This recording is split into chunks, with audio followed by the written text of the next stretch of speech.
Ďalšia hra je vaša obľúbená za tých pár častí, ktoré robíme túto reláciu. Volá sa Otázka.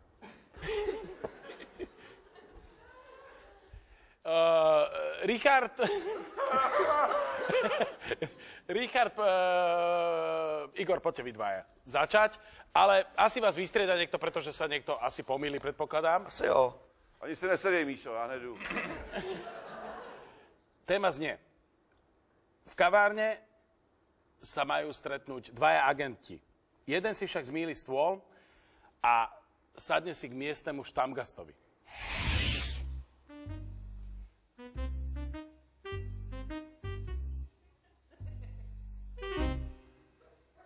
Koupíš mi pivo?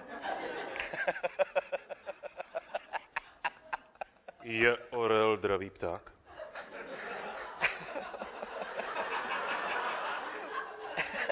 No, vedy, proč se ptáš? Sedím u správného stolu?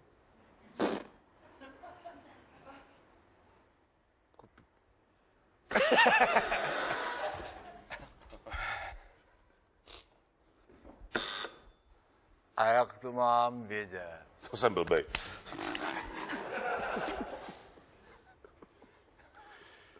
Jdu včas. Jo?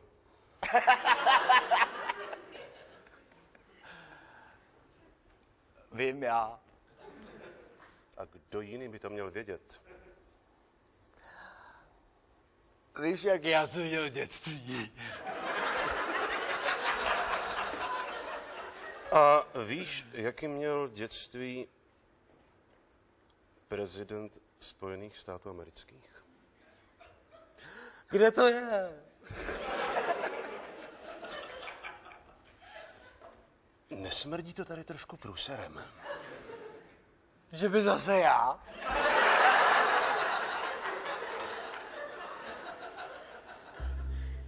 Že bych si fakt sednul někam jinam.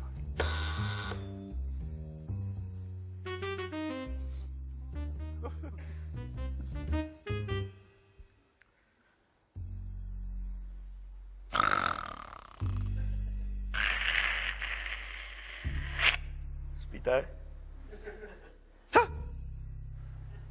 Kolik je hodin? Já nevím.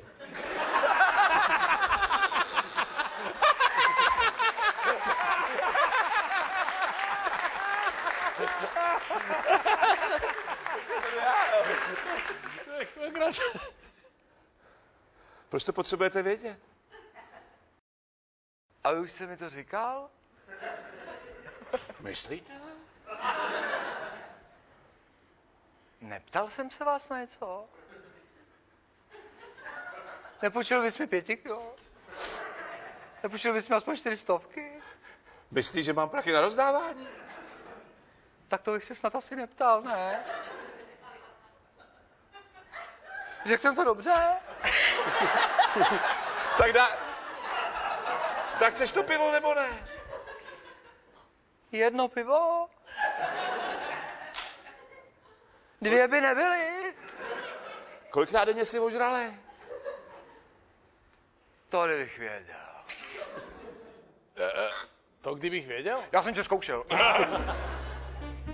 Ty si myslíš, že jsi nenápadnej? Že jsi jako neviditelný?